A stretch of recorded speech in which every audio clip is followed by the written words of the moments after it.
Ang sinasabi kasi ng mga DDS, o sige, kahit daw ma-impeach na nga ng tuluyan itong si Sara Duterte, akala nyo daw ay wala ng Duterte na sasabak sa politika or uusbong, sabihin na natin, dahil naandyan pa daw etong si Baste Duterte nga.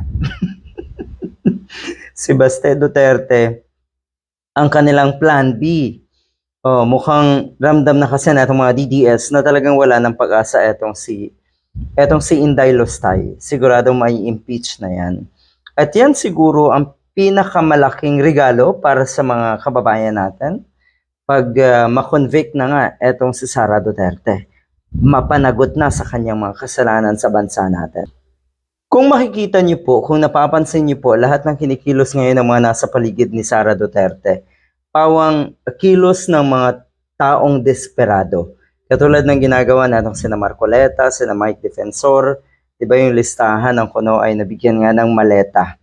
Ang lala, lahat ng yan, lahat nung nasa listahan na yon, sila po ay pabor sa impeachment natong si Sara Duterte. At syempre tayong mga nakararaming tinatawag na taong bayan na pabor din. Baka naman gusto nyo rin kaming isama dyan sa mga maleta nyo. Sa listahan ng kuno ay nabiyayaan ng maleta. Buti hindi kayo nahihiya sa mga sarili nyo. Alam nyo, yung kasinungalingan yung kasinungalingan ang ginagamit nyo para bigyan ng pag-asa itong mga taga-suporta nyo. Ang saklap. Ang sinasabi ng isang mambabatas, the Duterte era is over. Matagal nang over yan, mula nung magbanta etong si Sara Duterte. Sa tingin ko, yun na yun. Napapansin nyo naman, hanggang Davao City na lang etong si Sara Duterte. Ma-invite man yan sa ibang lugar, sa tingin ko ay no choice na lang siguro yung probinsyang yon dahil nga Vice President na andyan at normal lang na maimbitahan ang isang opisyal ng gobyerno, mataas na opisyal ng gobyerno. Dahil dito sinabi natong si Ortega, malinaw na daw ang nais ng taong bayan na direksyon ng bansa.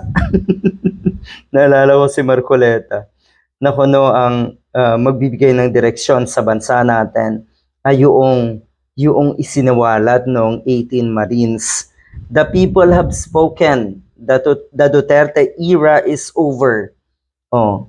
So, pag over na daw yung, dahil tapos na ang Duterte era, ang totoo niyan, Team Pilipinas na is moving forward.